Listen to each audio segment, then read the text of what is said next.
It started through, I would call it a midlife crisis. And I'm like, I don't want to be that old guy that's pissed off. Going into my 40s, now's your moment. All right, I'll put my head down and do all the work. Nothing else matters. I don't need to party. This is my moment. If the New York Times is going to talk about the border, I know exactly what they're going to say. If Fox is going to talk about it, you know exactly what they're going to say beforehand. How intellectually numb is all of that? I want to go to a place that's seeking truth. I don't care what side of the political aisle. I think with content creation, people have this misconception that because they see a viral video or something, that you can just make a viral video and then it's off to the races and you're good to go. It's not how it works. It takes time, but that's like, enjoy it. It's not supposed to be easy. Take me back to when you crossed 1 million subscribers on YouTube. That was, I don't know, maybe half a year ago. Okay.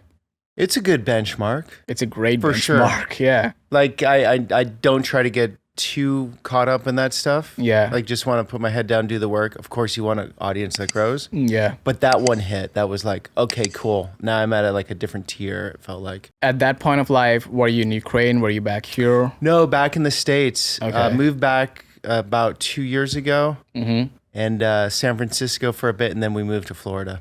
So it was in Florida. Nice. And so I'm gonna like take us back a little bit. So when you were in Ukraine, you can tell the story better, obviously, but that's when you started taking content creation seriously. Yes. What was that switch like, and why did you go on that journey? Okay, I'll give you the short version because it's a long story. But in Ukraine, always wanted to make videos about the world. Okay. So traveled a lot. Realized most Americans don't know about a lot of the world. No fault of their own, just you're not going to hear about the Republic of Georgia or Tajikistan or all these countries that I found very stimulating and interesting. It started through, I would call it a midlife crisis. And I'm like, I don't want to be that old guy that's pissed off. Like, I got to do what I love in life. There's a lot of pissed off old guys. Exactly. Yeah. And I'm like, I don't want to be that guy. Yeah. And I've done a lot of jobs.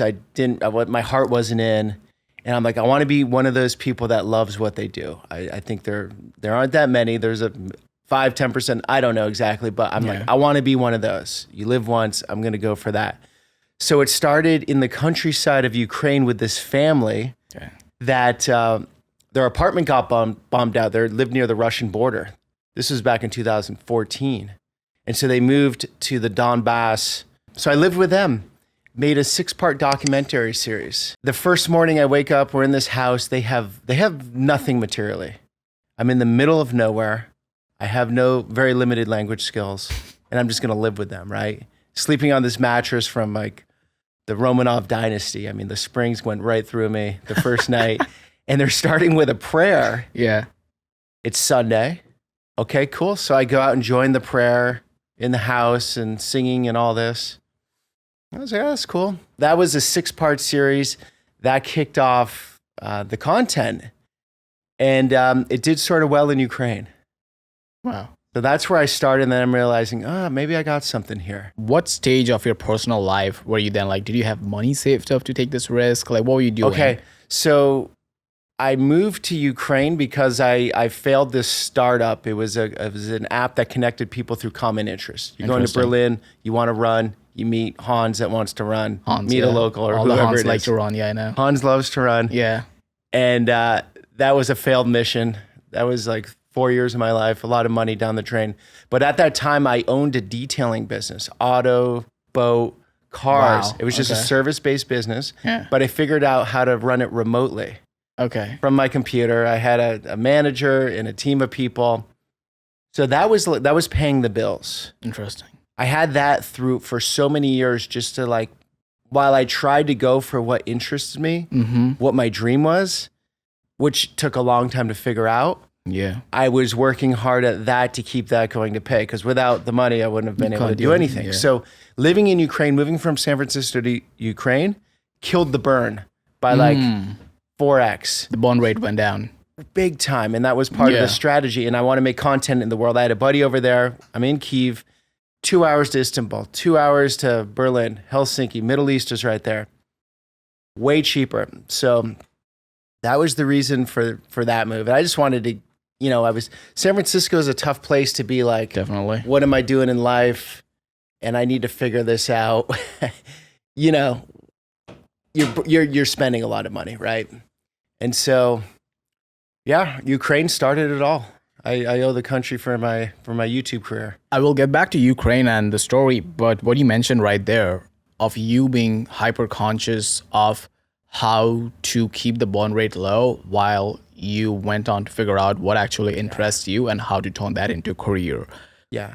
The reason that I bring that up is because a lot of people romanticize this life of content creation and YouTubing and all that stuff while not being cognizant of that they don't make money right off the bat. No. Or sometimes lose money, right? So talk to me about that mindset of actually balancing out, hey, this is my day job and this is how I keep the lights on. But at the same time, I also don't want to be one of those guys who hate what they do. Yeah, that's a tough battle because you're figuring out, at least for me, figuring out the format and what I was doing was not easy to get to. Yeah. There was a lot of internal battle. And in the beginning, you're like, I'm going to make videos about showing these countries in the world and I'm going to show how cool the people. I didn't have a clear message. And everyone, you know, you're getting no support. When you need the most support, you get the least. When you need the least support, you get the most. Yeah. Like having that event last night, people are supporting me, and like now I have a channel, so people are supporting, but I need less of it because I'm further along the journey. But that's a beautiful thing. It's the barrier to entry. So you have to grind. There's no easy. I mean, maybe it is for some people, but there's no easy way in. It was like going into my 40s, late 30s, 40, early 40s. It's like, sort of now's your moment, or and that will push you. At least it did for me. It's like, all right, I'll put my head down and do all the work. Nothing else matters. I don't need to party. I don't need to do really anything else and focus on this. I don't care about making friends, new friends. I'm just like, this is my moment. Probably 2 years where I was balancing running a business and getting YouTube started. If I knew what I knew now, it would have been way quicker because I wasn't consistent with content. But once that gained traction, I sold this business. I didn't make much money because the wheels sort of fell off it. I was gone for too long. But it gave me a little bit of a runway to really go with this. And then we moved back to the US. What was the point where you realized that you may potentially reach escape velocity with YouTube creation and that you were at a point of your career when you can just focus on that? Well, I realized that I did this series in Iran. Yeah. And that did really well. And so I'm like, okay, people are interested in that. It was like a bit of a proof of concept. But to be financially free with it, only when I came back to the US 2020. Why so? During pandemic. I'd never even thought of this, but US ad revenue is way better. Yeah. So pandemic hits, all the flights out of Kyiv, not happening. I made 40, 50 Ukrainian videos. I was tapped out of content there. And I'm like, oh man, what am I going to do? We're going to move to Italy because I could live there. And my wife and I'm like, nah, US has got, I didn't want to move back to the US. I wanted to live abroad for a long time. But it was the best decision by far because now I have a whole new appreciation for here. Okay. I've lived abroad a few times, but this one really hit coming back. All right, cool. Talk about that, like coming back to the States after 4 years, you said? Yeah. What was your change perspective of your home country? Okay, just the first day, the air. The first... Like the quality? The air. We have an amazing air quality in this country. Even in New York City, the air quality is good compared to most big cities in the world. Yeah. You look at this website, airvisual.com, I geeked out on this for a while because...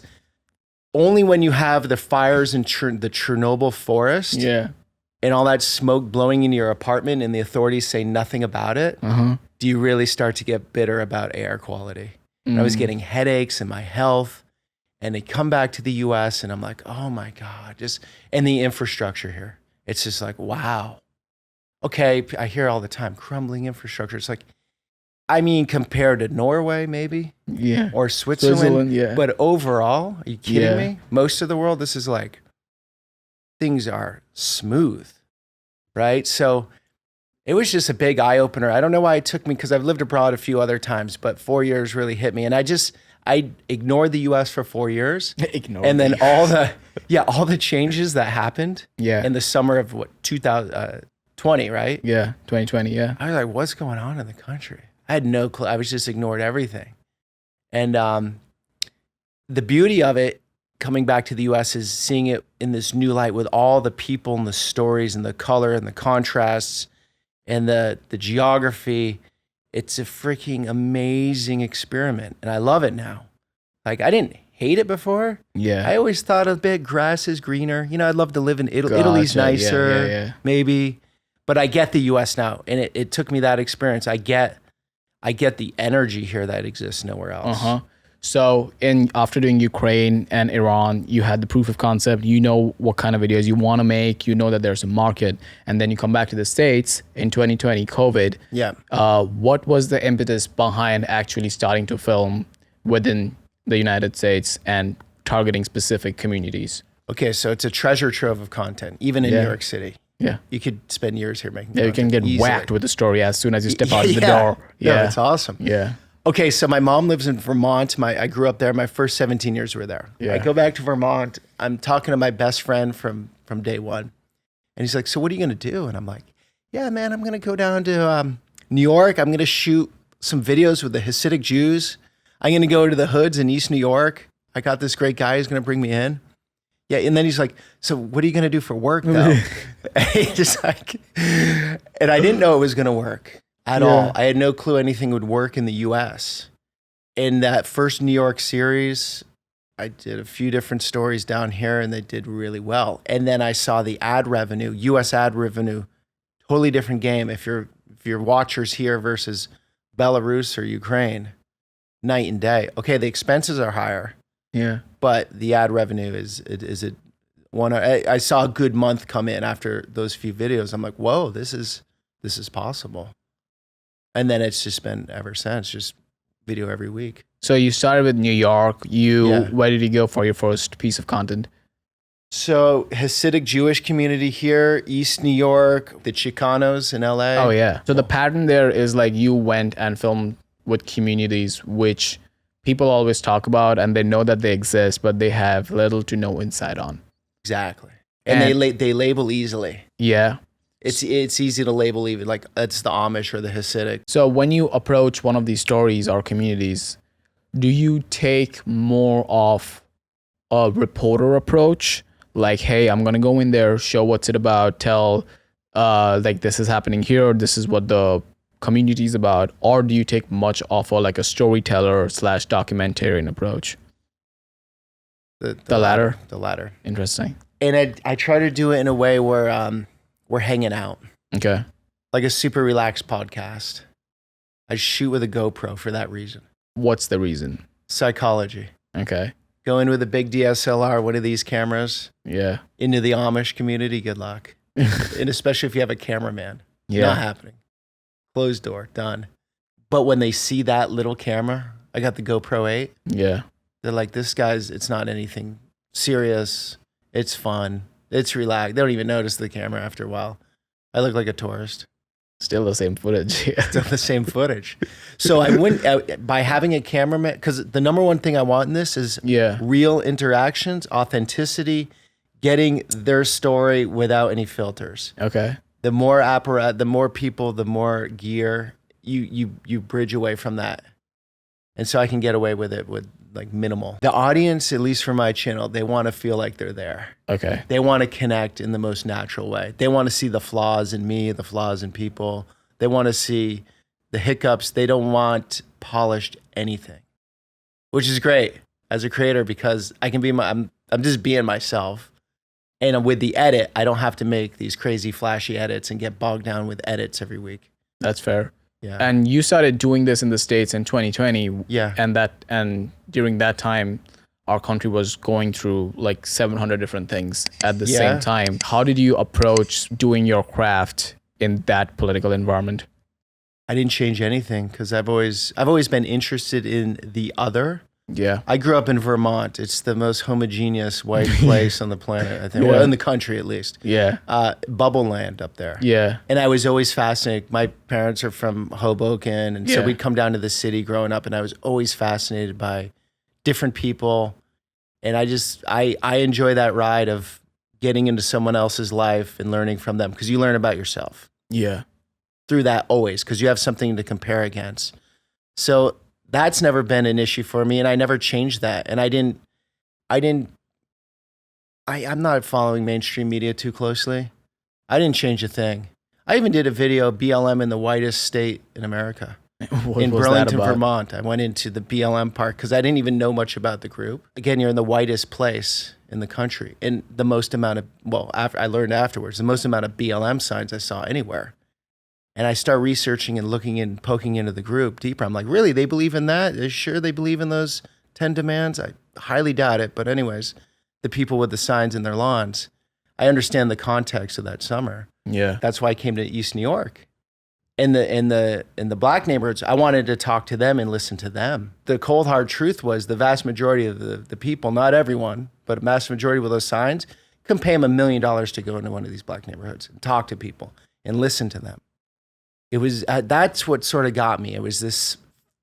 I saw a lot of people had good intentions, but there was a lot of facade and posturing, and that's I'm antithetical to that mentality and that type of filmmaking or storytelling. So I want to understand, I want to find the truth, which is super hard to find in anything, but that's the goal in all these videos.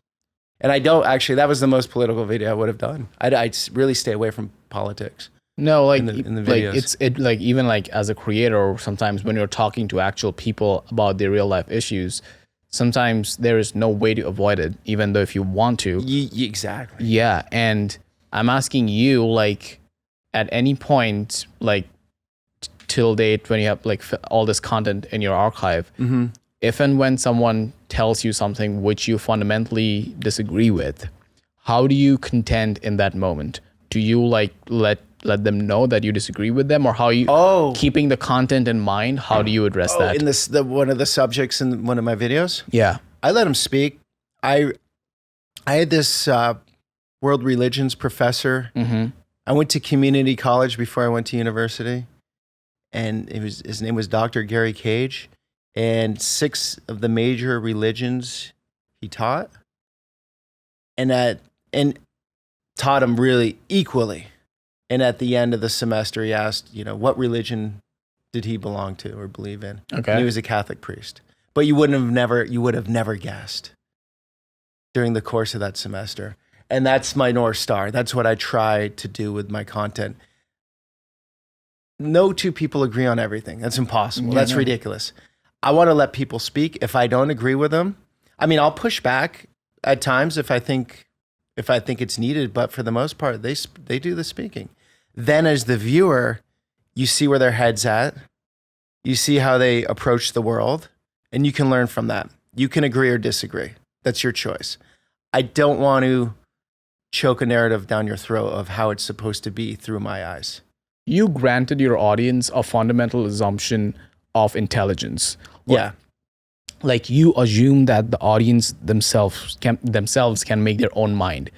Which sounds like a pretty obvious and like basic thing to do, but more often than not, from someone who actually comes from the mainstream world, I know that most producers don't go that route. And because like it's not like they always want to take a narrative down the throat, but it's always like, hey, let's push that conversation in that direction for whatever reason we want it to happen. What's the use in that? Like, what's the utility? The border's a great example. Our border right now. Yeah. It's a serious problem. And to ignore it doesn't make it go away. Even if you're the most open policy, like we need no border, countries don't exist, and everyone should come in, you'd be disgusted by the amount of human trafficking going on. The young women getting sold in the sex trade. Like that would really, gut wrench you. So with that series, for example, I go down and I'm trying to show what's happening to the best of my ability. There's a huge story there. And the fact that we have media where if the New York Times is going to talk about the border, I know exactly what they're going to say. They don't talk about it to begin with, but if they're going to, you know exactly what they're going to say. If Fox is going to talk about it, you know exactly what they're going to say beforehand. How intellectually numb is all of that? I don't want to live in that world. I don't want to just be fed one side of thing. I want someone that's intellectually curious and seeking the truth. No one's going to hit it perfectly. Everyone's got their bias too. No one's like got the truth. I come from the news world. So there was this book, I forgot the name of it. I think it's called Hate Inc. Yes, I've read that. The whole realization was after the Cold War, when there was no other to hate. Like during the Cold War, it was really easy for the US government and the journalism world to let people know we are the good guys, communism, that's the bad guys, right? But when the Soviet Union fell, there was none of that antagonism for you to bank upon. So what ended up happening is the journalism world realized that, hey, if we do that division in the country itself, then that's an easy way to like sell our product, i.e. news, right? So when, like you said, like Fox or New York Times, they have an approach towards a story. The reason they take one side over the other, because they know that their subscribers or viewers or whatever, that's what their market wants. And the reason no one goes down the centrist or like the most common sense route is because they know that that doesn't stoke people up. But coming back to you realized that whole model is not necessarily true. And if I actually show people what's going on instead of just giving them the narrative, that might work. And that did work because you have over 1 million subscribers and all the videos do like almost better numbers than almost like a cable news show would do. So what was that realization like, that your product and your fundamental thesis of not having an agenda actually worked? Firstly, it's just what I want in the world. That's what I want to go to. Those are the people I want to follow. Yeah. So that's who I am. But how it fundamentally worked is I think if one news institution, large one, went with that ideology, I think they'd be extremely successful. A lot of people are dying for it right now, thirsty for it, right? And so that model, I get the business model, because you're going to silo up. If I go, like, say I do the Border series and I just go like hardcore one direction with it, I'm going to get that loyal fan base. You know how this works, right? Yeah. It silos up. Yeah. The second I zag over here and say, well, actually, this is going on too, you just pissed off your whole audience. They will turn against you in a moment. They're pissed, right? Yeah. So I've been called everything from a woke social democrat, I was just called yesterday, I think, and then a Trumper. Nice. You know, because if I do a series on Muslims in America, you know, some people don't like that just because they're anti-Muslim, right? And then I'll do something on the border, and the other side's like, well, you're anti-humanitarian or something. So I have the luxury, I'm not too political. Like if I do a series with the Chicanos, it's not like I'm really getting into politics with them. They'll go into deeper issues, but I let them speak. So half my audience, I really have a 50-50 audience, half on the left, half on the right politically. Fascinating. Yeah. When you talk to all these different communities in the States, what's the balance of them being prideful and having their identity wrapped in their respective subculture versus identifying as an American? Oh, great question. It really depends, and it depends the person. So I was just on St. Lawrence Island, Alaska, private island owned by the Siberian Yupik people. You can see Russia far from the state, way out in the Bering Straits. A lot of the natives have been in the military. They're very patriotic. Interesting. Okay. American flags flying. They still kill a whale, walrus, and reindeer every year. I mean, they're removed. But some are not attaching too much with the nation state. It really depends on the person. The Chicanos are interesting. They're in no man's land, some of them, a lot of them, because they're not, like, when they go to Mexico, they're looked at as whitewashed. They're American, and when they're here, they're Mexicans. They're Mexicans. So you can even have this guy Ernie. He's a great guy. I did a video with him. He's got this lowrider. Ernie speaks with the Mexican accent, but he doesn't know how to speak Spanish. He doesn't speak Spanish. How does that work? So he grew up in that environment. He never lived in Mexico. Yeah. But everyone that, around the accent, so his English is like... From their perspective, From their perspective. That's awesome. So you get all sorts of kooky mixes I like think that. like most people don't realize that America is like only like, I don't know, like 200 years young. Yeah. And it started as an experiment. It still is to some experiment. Like there is nowhere else in the world where you can find all these like hodgepodge of people like living together. Cool. The reason there is so much political conversation and stuff like that, it's like nowhere else in the world there are so many different types of people crammed up in like sometimes like literal like shoeboxes, which is New York. Yeah. And like there's so many different kinds of people. And that, but the point being like this whole political discourse and all the disagreements that happens because like we started this experiment. Yeah, values are different with different people. And one thing I wanted to touch on though that I forgot to say when we were talking about the media and in the model breaking, you know, picking a side basically, history is going to look at them very poorly.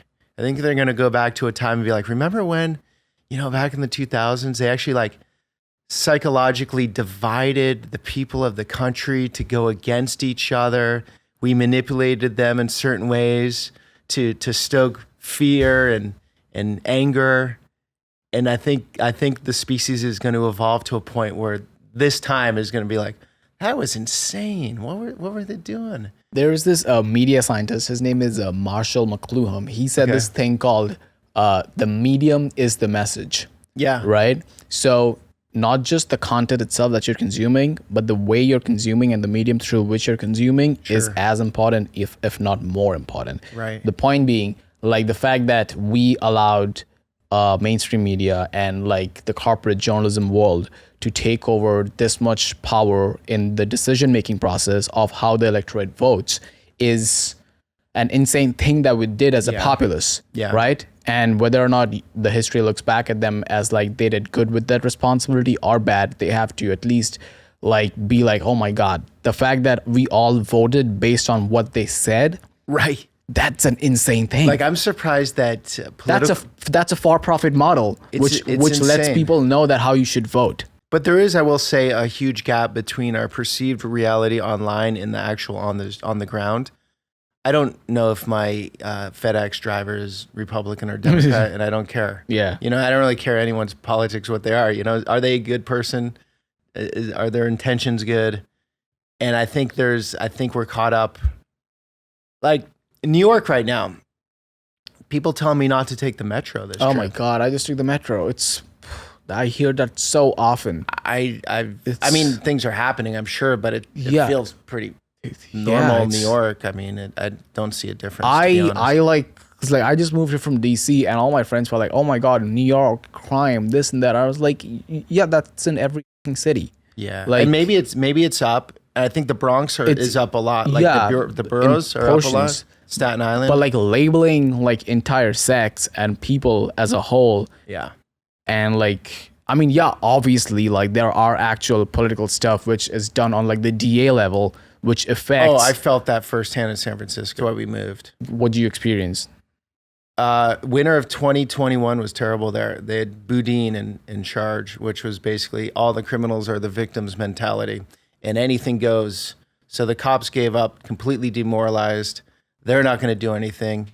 Steal up to $950, no problem. It's a misdemeanor. Cops aren't going to do anything with a misdemeanor. So what does that result in on the street? What's that tangible result from a policy? Oh, our Safeway is getting our grocery stores smashed every day, stealing. All the workers are demoralized. They feel like they feel terrible because they can't say anything. I mean, it's not fun going to work and having someone you're setting up the shelves all nice and someone's just like wrecking stuff. I mean, what world are we in? You don't want to raise a kid in that. You walk out your door, someone can be shooting up right in front of your place. Not a problem. My friend who's a doctor, late for work, late for surgeries. Why? Traffic? No, because homeless encampment comes in at night when he's sleeping, sets up tent city in front of his garage, hits the button in the morning, door goes up. What do? You can't call the police. There's no one to call. That's your problem. So it got too out of hand with that stuff.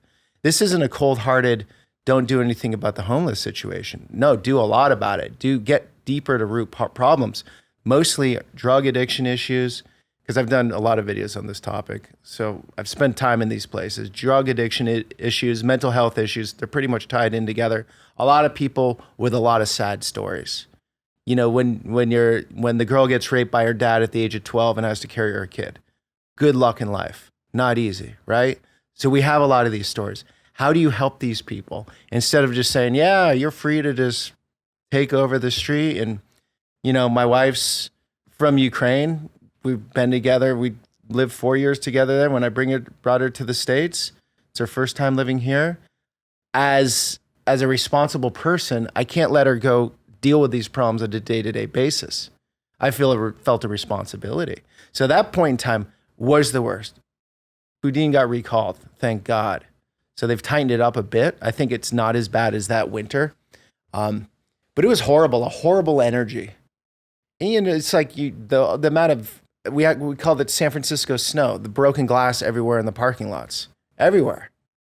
And you're like, all right, car could get broken in here. And I'm not trying to be alarmist, and I get it, cities have crime and whatnot. Yeah. But this was at the extreme level for what should be allowed and tolerated. So we moved. Now I park near the beach, and I'm not worried about my glass getting smashed. And anyway, the point is, we have serious, deep-rooted problems that are getting Band-Aid approaches to. You see it across the country. The drug issue, fentanyl right now, that's hitting everywhere. So many people I've talked to, they lost their daughter, they lost their mother, they lost whomever. It's, you know, it's needs to be addressed, and I just feel like it's not a top issue by our politicians, and it brings everything down though. It's a weight on the whole society. So I think the goal should be to build a stronger society. The starting point with that, if you have a problem, you have to accept that you have one. And I think like you're doing a great job of like showcasing. I mean, obviously you don't go in communities starting like, oh, that's the problem. But at the same time, when you tell a story, you can tell what are the issues which are affecting them. Mm-hmm. But changing gears a little bit. So you met your wife in Ukraine. Yeah. And she's here now. What does she think of the States? She loves it. Yeah. And okay, so she worked for Norwegian Air in customer service. Okay. In Ukraine, in Kyiv. Okay. Before she ever came to the States, and she had no interest in the U.S. Because she thought every American was, because look, as Americans, we push the envelope with customer service, right? More than anyone probably. Yeah. Like, so she's getting all these calls like, you know, my grandma had a bad experience on the flight. Can you knock some money off my ticket? You know, this stuff, feeling this type of stuff all day long. She thought Americans would, you know, she's like, she found out I was from the U.S. She's like, oh, I don't know if I'm going to go out with this guy. But one full flip, she loves it here. Yeah. She loves it. I mean, most people aren't totally rude losers like that. And she's constantly amazed by the diversity, obviously, of culture, but of geography. We just got back from the West. We're doing a series from Montana all the way to Arizona. She came with me. Navajo Nation. Navajo Nation is bigger than 10 U.S. states. Good Lord. Not combined, but there are 10 states smaller than the Navajo Nation. Bigger than West Virginia, just smaller than South Carolina. I mean, bigger than European countries. This is one Indian reservation. Holy shit. I mean, you have the Hopi Indian reservation within the Navajo Nation, and they look at themselves as nations. They don't like, the consensus I got about that is there is none. As far as, do you say Native American, Indian, First Nations? I asked dozens and dozens of natives. Zero consensus on that. What they want to be called is Crow, Lakota, Hopi, Zuni. Their tribe is their nation. So this is the beauty of this work. This is why I love it, is because I can get into that. I would never know that or understand that until I felt it on these tribes where they're like, he's like, one guy told me, he's like, it's sort of like Europe. You have different countries out there. You're not part of that country. And that's how they look at it. So the Navajo Nation is their country, and they're sort of inside the American nation. It's really fascinating. I mean, I had one Lakota medicine man tell me, I'm the Native American. Oh boy. He's like, I'm like, so do I call you Native American? He's like, no, you're the Native American. You were born here. I'm Lakota. Interesting. And he's like, don't call me Native American. Then some people want you to call them Indian. And then some people, it depends the age. The older natives that were in the military, most of them want to be called Indian. And they're very proud of the U.S. But they still want to be called Indian. Yeah. Okay. So it's like a fine I'm not balance. Helping anything out. After this series, there are way more questions than answers, for sure. I think that's a good way of telling stories. Yeah, it's fascinating. You're not going there in like with the mindset of, hey, I got to solve this problem, or that's what I'm trying to address. No. When people watch that and they were like, huh, like I want to learn more. I think that's a good way to live your audience. Yeah. But shifting gears a little bit, you obviously have the YouTube ad revenue and a Patreon and all that. So the point being, your job and your craft is supported by your audience, right? Yeah. And do you see yourself at any point where you want to scale your existing business, if you may, to whatever the next level is?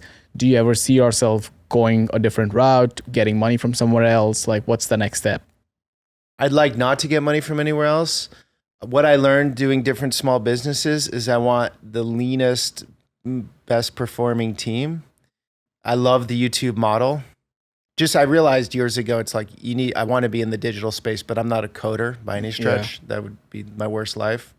So before, when I wanted to grow, I needed more employees, which meant more equipment, which meant more vehicles, which meant more insurance, which meant more FICA taxes, which meant blah, blah, blah, blah.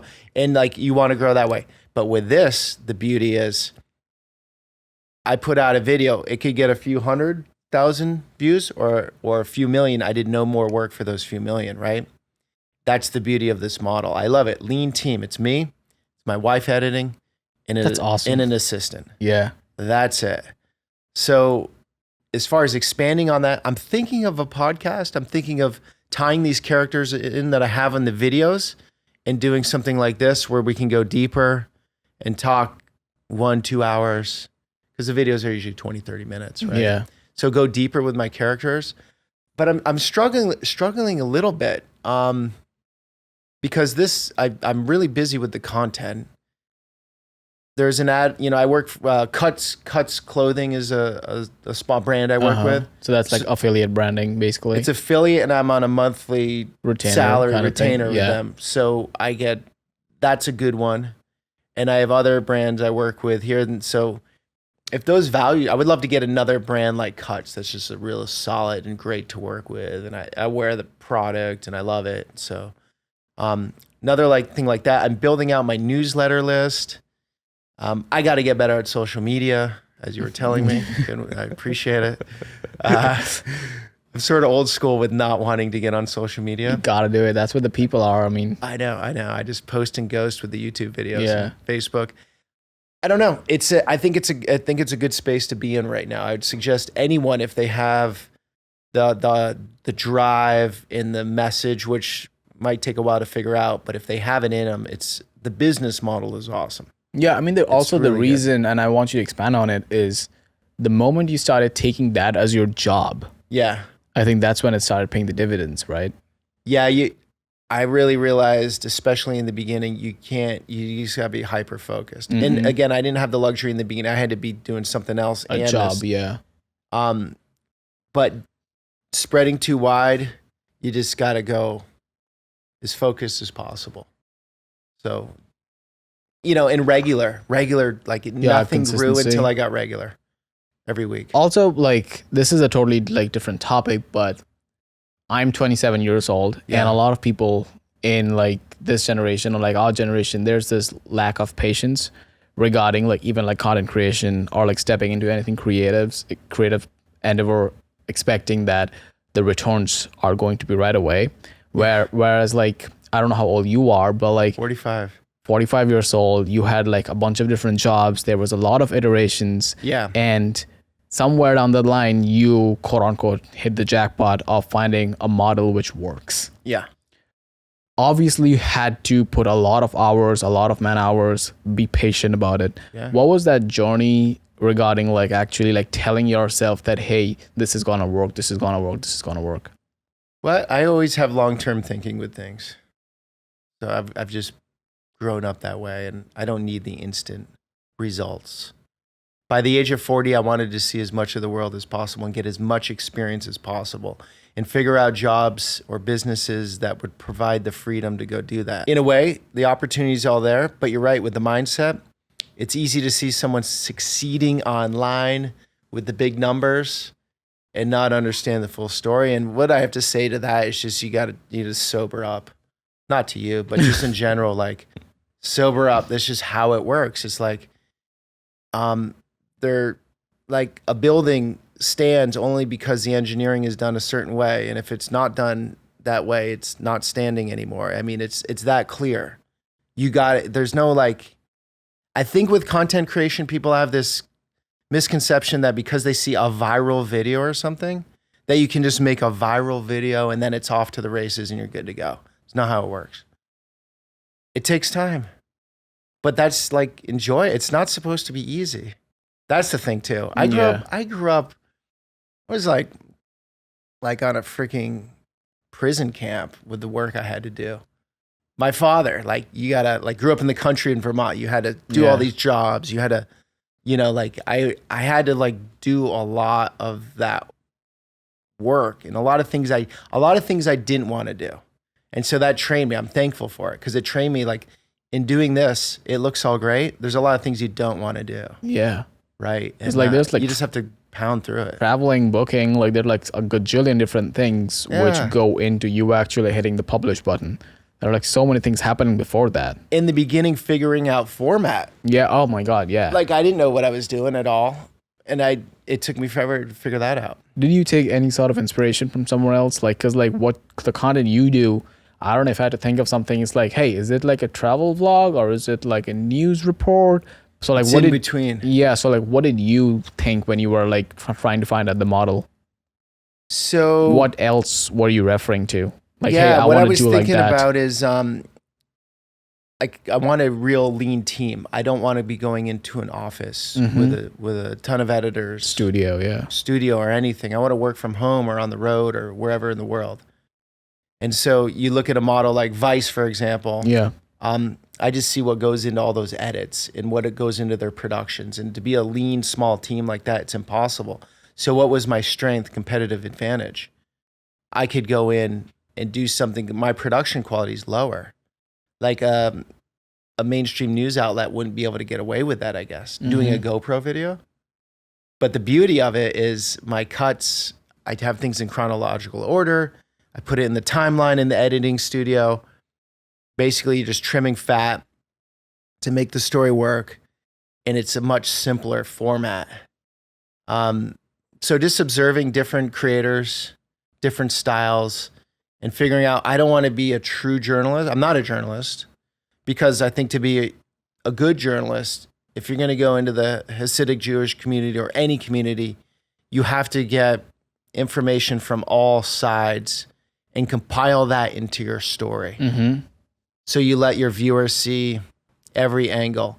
And that's way too much to do in this vloggy type video because I'm usually meeting with one character that's bringing me in. And I'll push back on things. I'll open them up. That's my job, to open them up. But I wouldn't consider it journalism. And it's not travel vlogging because it's in between. It's this new category. There's not many people there. And I think there's a ton of opportunity there. Because the viewer wants to connect. Yeah. They want to connect onto the ground.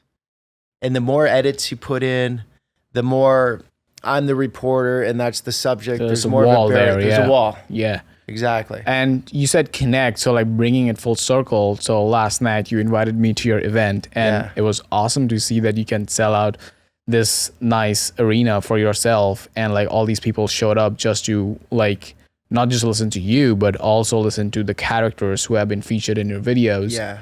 The point being like, what was that like seeing an actual like iteration of like, hey, all this work that I put in, like there are actual faces and people behind it who are willing to pay not just their money, but also give me their time to come watch, see me and listen to what I have to say. Oh, it's so cool. That's the biggest problem with this model. YouTube, you post it, you're not connected to your audience. You see comments and stuff, but it's totally different than FaceTime. So it was amazing. It was really cool. And I always thought a measure of success would be to have an audience you'd want to hang out with. Like you'd want to hang out with no matter what. I don't hear about that often. Yeah, that's and yeah. I don't want some audience where I'm like in contact with them and I'm like, oh, get me out of here. Like this guy's annoying the hell out of me. They're like they're interesting questions, open-minded people. We had an after party. It was so much fun. There's like people I wish like a lot of these people lived around me type stuff. And that's what I want. Like I'm thinking long term with this. Just long term. I don't want to burn out. That's why my content is so wide and far, the topics, because I'll burn out if I stick on one thing.